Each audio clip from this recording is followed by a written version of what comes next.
Good morning students. आज हम घातांक के नियम करने जा रहे हैं। घातांक के नियम हमारे पास कक्षा 7, 8, 9, 10 वैसे आगे भी इस्तेमाल होते हैं। देख लेते हैं। पहला नियम घातांक का ये है कि यदि a की शक्ति m गुणा a की शक्ति n है तो वो a की शक्ति n जमा m हो जाएगा या m जमा n हो जाएगा। अर्थात यहाँ देखिए दोनों आधार बराबर हैं।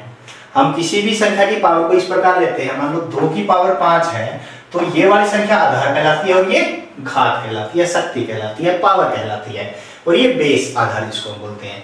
यदि आधार बराबर है और संख्याएं गुणा में है, गुणा का निशान है, और जो भी इनकी शक्तियां होंगी m और n या कोई भी और शक्ति हो सकती है, आधार बराबर है, संख्याएं गुणा में है तो शक्तियां जुड़ जाएंगी। आधार एक ही आ गया और शक्तियां ऊपर जुड़ गई। यदि मेरे पास 3 की पावर 5 गुणा 3 की पावर 6 है तो मैं यहां लिख सकता हूं 3 की पावर 5 जमा 6 अर्थात 3 की पावर 11 हो जाएगा। आधार बराबर है, संख्याएं गुणा में है तो शक्तियां जुड़ जाएंगी।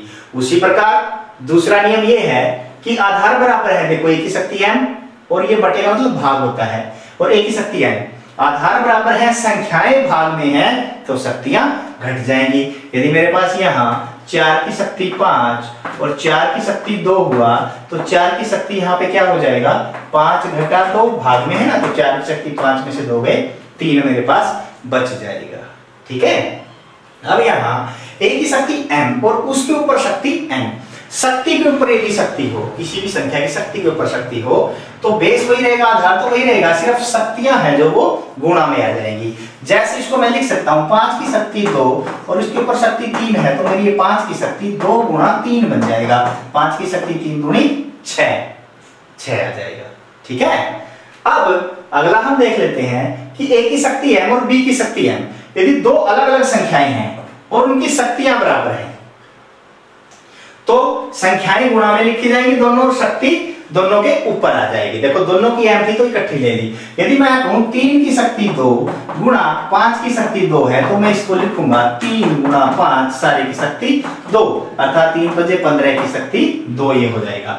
संख्याएं गुणा में थी, गुणा हो जाएगी और शक्ति एक ही रहेगी। यही भाग के लिए भी होता है। भाग के लिए भी होता है a की शक्ति m भाग यदि b की शक्ति m है तो इसको मैं लिख सकता हूं a बटे b सारे की शक्ति m। वो भाग में भी उसी प्रकार, जिस प्रकार हम गुणा करते हैं उसी प्रकार भाग में भी वही रहेगा। ठीक है।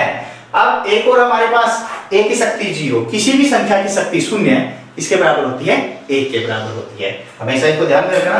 5 की शक्ति 0 भी 1 के बराबर होगी, 7 की शक्ति 0 भी 1 के बराबर होगी, 100 की शक्ति 0 भी 1 के बराबर होगी, 0 की शक्ति 0 1 के बराबर नहीं, 0 को छोड़कर। ठीक है।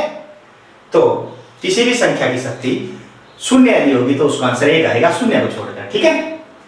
अब 1 बटे में यदि कोई a की शक्ति n है तो वो शक्ति ऊपर जाके माइनस नेगेटिव हो जाएगी। यदि मैं लिखूं 1 बटे 2 की शक्ति 5 तो यहाँ पर मेरे पास हो जाएगा 2 की शक्ति नेगेटिव 5, नेगेटिव हो जाएगी। तो घातांक के नियम है ये, इनको ध्यान से रखिए क्योंकि आगे आने वाली हमारी प्रश्नावली है उसमें ये काम आने वाले हैं और आगे भी ये जो भी मैथमेटिक्स का हम कुछ भी काम करते रहेंगे इनसे बिल्कुल आसानी से हल हो जाएगा। आशा है कि आपको समझ में आ गए होंगे। अगली वीडियो के लिए हमारे साथ बने रहें। धन्यवाद।